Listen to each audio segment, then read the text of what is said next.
Hello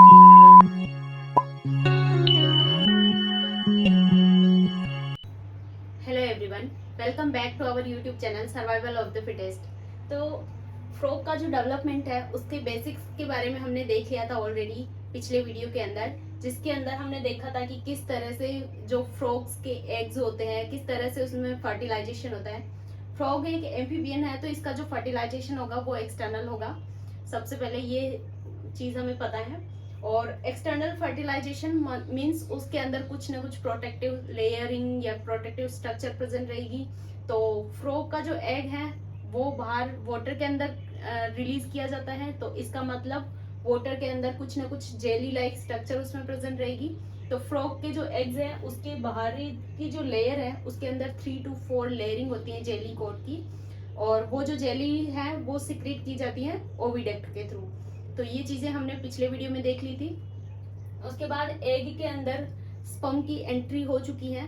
sperm की entry के बाद किस तरह से उसमें 30 डिग्री रोटेशन हुआ, कुछ प्रोटीन्स कैसे एक्टिवेट हुई, और उसके बाद उसमें ग्रे क्रिसेंट कैसे फॉर्म हुआ, ये सब चीजें हम ऑलरेडी डिस्कस कर चुके हैं। ग्रे क्रिसेंट क्या है? एक डिफ्यूज जो पिगमेंटेड रीजन है जो इस वजह से हुआ क्योंकि ये टिल्ट हुआ जैसे ही, तो इसका ये जो पिगमेंटेड साइटोप्लाज्म है ये थोड़ा सा अबव साइड चला गया और यहाँ से माइग्रेशन हो गया उसका, और ये जो यॉक है ये क्या हुआ, ये भी थोड़ा सा ऊपर की साइड में चला गया।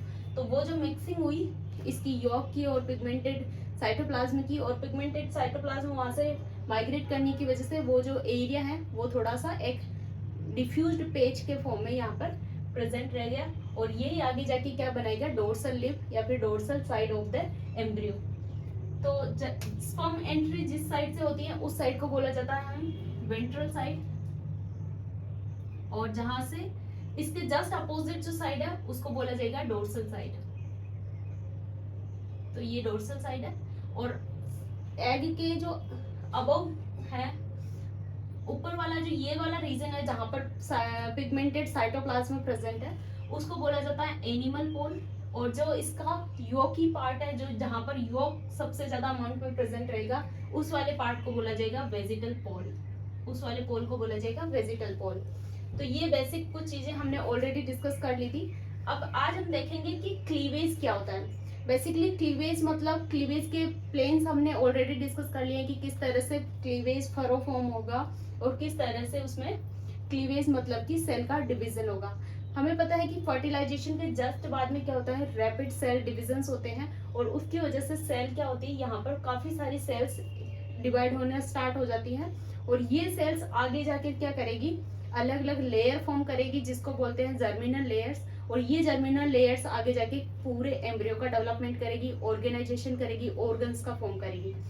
तो यहाँ पर क्लीवेज के बारे में बात करें तो जो फर्स्ट क्लीवेज है एम्फीबियंस के अंदर, फ्रॉग्स के अंदर, वो होता है मेरीडियोनल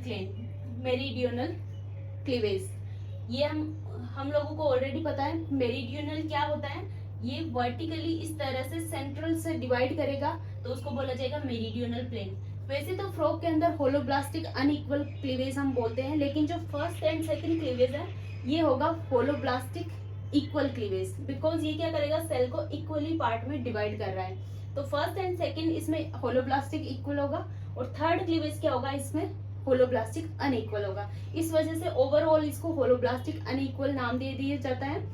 तो आफ्टर फर्टिलाइजेशन 2.5 आवर्स के बाद में क्या होता है, फर्स्ट क्लीवेज इसमें स्टार्ट होता है, और जैसे जैसे फर्स्ट क्लीवेज यहाँ से स्टार्ट होगा सेल्स यहाँ से डिवाइड होना स्टार्ट करेगी, और ये डिवीजन जो होता है साइंटिस्ट ने इसके ऊपर स्टडी किए हैं तो इन्होंने देखा कि ये जो डिवीजन है यहाँ की जो सेल्स है यहाँ से कोई ना कोई ऐसे मूवमेंट या फिर ऐसे कोई ना कोई जैसे कोई धक्का लगा रहा हो बाहर की साइड में, और जिसकी वजह से वो डिप्रेशन फॉर्म हो गया, उस तरह का मूवमेंट यहाँ पर देखा गया है। तो इसका मतलब है कि कोई इनर फोर्स यहाँ पर कुछ ना कुछ वर्क कर रहा है, और इनर सेल यहाँ पर कुछ फोर्स लगा रही है जिसकी वजह से ये क्या हुआ, सेल फरो बनना स्टार्ट हो गया था।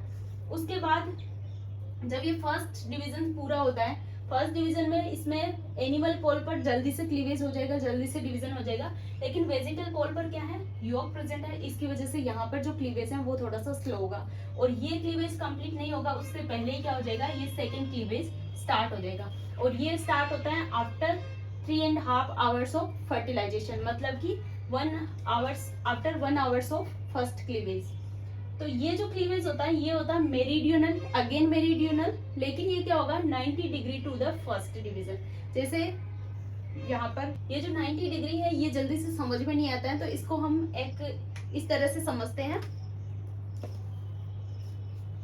जैसे ये एक एग है और इसके अंदर क्या हो रहा है, क्लीवेज हुआ, और ये फर्स्ट क्लीवेज इस तरह से अपर साइड से इस तरह से हुआ। तो ये देख सकते हैं आप 2 सेल्स में ये डिवाइड हो चुकी है। 2 सेल्स में डिवाइड होने के बाद इस तरह से ये 2 सेल्स में डिवाइड हो चुकी है। उसके बाद सेकंड जो क्लीवेज है वो कैसे होगा, इसके जस्ट वर्टिकली होगा, इसी साइड से होगा, लेकिन क्या होगा इसके जस्ट 90 डिग्री पर होगा, मतलब कि इस तरह से होगा। तो अब यहाँ पर देख सकते हैं कितनी सेल्स बन चुकी है, 4 सेल्स बन चुकी हैं, 1 2 3 एंड 4 सेल्स बन चुकी है।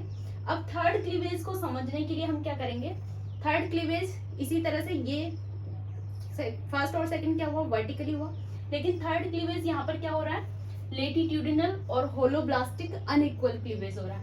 मतलब क्या है, लेटिट्यूडिनल मतलब कि ये इक्वेटोरियल प्लेन जैसे होगा, हॉरिजॉन्टल होगा लेकिन ये अनइक्वल होगा, मतलब कि जो सेंटर है इसका जो सेंटर पार्ट है उससे थोड़ा सा अबव साइड में होगा। तो ये कैसे होगा, इसको इस तरह से यहाँ से कट करेंगे, तो जैसे यहाँ से कट करके देख सकते हैं ये वाला क्लीवेज होगा। फर्स्ट वाले दोनों अबव साइड से हुए और थर्ड वाला क्या होगा यहाँ से होगा, लेकिन इसके सेंटर से नहीं होकर थोड़ा सा यहाँ अपर साइड से होगा। और फिर क्या होगा, यहाँ से कितने सेल्स बन जाएगी, ये जो डिवीजन है, तो आई होप ये आपको समझ में आ गया होगा इसके एग्जाम्पल के थ्रू। तो ये जो डिवीजन है ये क्या हो रहा है, एक्सपोनेंशियली हो रहा है। मतलब कि यहाँ 2 सेल्स बनी, 1 से 2 सेल, 2 से 4 सेल्स, 4 से यहाँ पर 8 सेल्स बन चुकी है। तो 8 cells, 4 above side, 4 lower side. इसमें 3 सेल ही हमें दिख रही है, एक पीछे की साइड है तो वो दिखाई नहीं देगी यहाँ पर, और यहाँ पर 4 सेल ये छोटे से ये 4th सेल दिख रही है यहाँ पर। लेकिन इसमें क्या हुआ, अनइक्वल डिवीजन की वजह से जो अबव वाली जो ऊपर वाली जो सेल्स है ये क्या होगी, थोड़ी सी छोटी साइज में होगी, लेकिन जो नीचे वाली सेल होगी ये क्या होगी, बिगर साइज में होगी, थोड़ी सी बड़ी होगी। तो इस वजह से इनको बोला जाता है माइक्रोमियर्स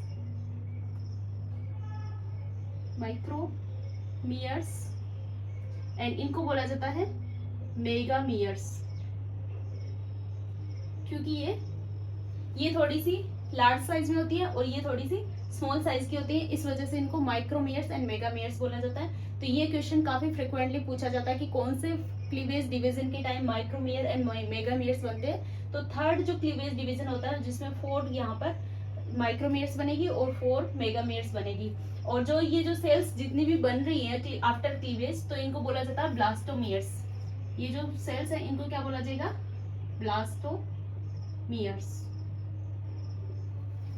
तो ये चीज भी हमें ध्यान में रखनी है। अब थर्ड क्लीवेज के बाद जो 4th क्लीवेज होता है, 4th क्लीवेज की ये स्पेशलिटी है कि ये जो है ये डबल क्लीवेज टाइप का होता है। डबल मतलब कि इसमें जो सेल्स बनेगी वो आधी तो मैक्रोमेयर बनेगी, आधी तो माइक्रोमेयर बनेगी, और हाफ सेल्स इसमें क्या बनेगी, मैक्रोमेयर्स बनेगी, जिसको क्या बोला जाता है, डबल डिवीजन बोला जाता है। और ये वर्टिकल होगा, मतलब कि जो फर्स्ट क्लीवेज हुआ था, सेकंड क्लीवेज हुआ था, उसी टाइप से होगा। ये फर्स्ट क्लीवेज के जस्ट साथ में ये क्लीवेज होता है, और इसमें क्या होता है, जैसे यहाँ पर 8 सेल थी तो यहाँ पर 16 सेल स्टेज आ जाएगी। तो ये क्या है, 16 सेल स्टेज है। उसके बाद अब इसका टाइमिंग देखें तो जैसे सेकंड क्लीवेज में 3.5 आवर्स लग रहे थे आफ्टर फर्टिलाइजेशन, इसमें 4 आवर्स लग रहे थे, और ये 4 आवर्स एंड 20 मिनट्स बाद में ये क्लीवेज डिवीजन हो रहा है। मतलब आप देख सकते हैं कि जो फर्स्ट क्लीवेज के बाद जितने भी डिवीजन हुए वो थोड़े थोड़े रैपिडली होना स्टार्ट हो रहे हैं, और माइक्रोमियर्स में इसमें डिवीजन रैपिडली होते हैं और मेगामियर्स में इसमें डिवीजन थोड़े स्लो होते हैं। तो यहाँ पर क्या होगा कि जैसे ये क्लीवेज डिवीजन स्टार्ट होगा, यहाँ पर 12 सेल स्टेज भी देखी जा सकती है, बिकॉज जो ये जो सेल्स है ये यहाँ पर ऊपर वाली जो डिवाइड हो चुकी है 8 सेल से ये ऊपर वाली डिवाइड हो चुकी है, नीचे वाली डिवाइड नहीं हुई है। तो यहाँ पर तो 8 सेल बन चुकी है, लेकिन नीचे वाली सेल्स अभी भी 4 सेल स्टेज में ही है, तो उसको बोला जाता है 12 सेल स्टेज। तो ये भी पूछा जा सकता है एग्जाम के अंदर कि 12 सेल स्टेज कहाँ पर देखी जा सकती है। तो फोर्थ क्लीवेज डिवीजन जब हो रहा होता है, हाफ हुआ होता है, तब इसमें 12 सेल स्टेज देखी जा सकती है। अब फिफ्थ जो क्लीवेज है उसको भी डबल क्लीवेज बोला जाता है, क्योंकि इसमें भी इसी तरह का क्लीवेज होता है। और इसमें ऐसा देखा जाता है कि जो बीच वाला जो पिगमेंटेड रीजन है, जो डिफ्यूज्ड पिगमेंटेड वाला रीजन, ये क्या करता है, यहाँ से पिगमेंट का माइग्रेशन होता हुआ दिखता है। मतलब कि सेंटर से जो पिगमेंटेड रीजन है वो अबव साइड में इस तरह से माइग्रेट करता हुआ दिखता है। मतलब क्या होगा कि साइंटिस्ट ने इसकी स्टडी के ड्यूरेशन में देखा कि जो फर्स्ट क्लीवेज, सेकंड क्लीवेज, ये जो क्लीवेज हो रहे थे उस टाइम भी इसके जो बीच की जो सेल्स हैं उसके अंदर एक फोर्स, ये इन्होंने देखा फोर्स, एक फोर्स यहाँ पर मेजर किया गया। और इस फोर्स की वजह से क्या होगा, यहाँ पर जो एक ब्लास्टोसिल जो कैविटी है, जो यहाँ फिफ्थ क्लीवेज के बाद में बनना स्टार्ट होती है, 16 to 64 सेल स्टेज में जो बनना स्टार्ट होती है ब्लास्टोसिल कैविटी जनरली, वो क्या होती है, यहाँ पर पहले से बनना स्टार्ट हो जाती है। इस वजह से जो जीनोपस और फ्रॉग का जो एम्ब्रियो है उनके अंदर जो मोरुला स्टेज है, जो एक कॉम्पैक्ट मास ऑफ सेल्स जिसको बोला जाता है मोरुला स्टेज, वो थोड़ी यहाँ पर डाउटफुल होती है, क्योंकि मोरुला स्टेज ऐसा माना जाता है कि फ्रॉग के एम्ब्रियो के अंदर एब्सेंट होगी, बिकॉज इसमें क्या होगा, पहले से ही जो ब्लास्टोसिल कैविटी है वो फॉर्म होना स्टार्ट हो जाती है। एंड फिफ्थ क्लीवेज में आप देख सकते हैं कितनी सारी सेल्स यहाँ पर बन चुकी है, 128 सेल स्टेज आ चुकी है। और इस स्टेज को बोला जाता है यहाँ पर ब्लास्टुला। और ब्लास्टुला से स्टेज में हम देख सकते हैं कि ब्लास्टोसिल कैविटी पूरी फॉर्म होना स्टार्ट हो चुकी है। और यहाँ पर ब्लास्टोसिल कैविटी बन चुकी है। ये हमें अभी यहाँ से ऐसे 3D व्यू में नहीं दिख रही है, इस वजह से ये डायग्राम में शो नहीं होगी, लेकिन यहाँ पर ब्लास्टोसिल कैविटी फॉर्म हो चुकी है। और फिर ये जो बहुत सारी ब्लास्टोमेर्स अलग अलग से डिवाइड होकर फिर यहाँ पर जो लास्ट में आप देख सकते हैं कि एक जो डोर्सल लिप वाला पार्ट है वो भी बनना यहाँ पर स्टार्ट हो चुका है। तो डोर्सल लिप कब बनना स्टार्ट होता है, जब गैस्ट्रुलेशन वाली जो प्रोसेस स्टार्ट होती है। तो ये यहाँ पर गैस्ट्रुलेशन स्टार्ट होना चालू हो गए हैं। तो आज हमने क्या क्या देखा कि किस तरह से इसमें फर्स्ट से लेकर फिफ्थ डिविजन हो रहे हैं क्लीवेज के। और क्लीवेज कौन कौन सा प्रेजेंट है, meridional, first 2 cleavage are meridional, third is latitudinal holoblastic unequal, and fourth is vertical and seldom meridional. Seldom meridional क्यों बोला जाता है, क्योंकि ये थोड़ा थोड़ा बीच से स्टार्ट होता है, इसीलिए इसको मेरिडियनल भी बोला जाता है। और इसको फोर्थ एंड फिफ्थ क्लीवेज को डबल क्लीवेज भी बोला जाता है इसमें। और ये फिफ्थ क्लीवेज लैटिट्यूडिनल होगा अगेन हॉरिजॉन्टली।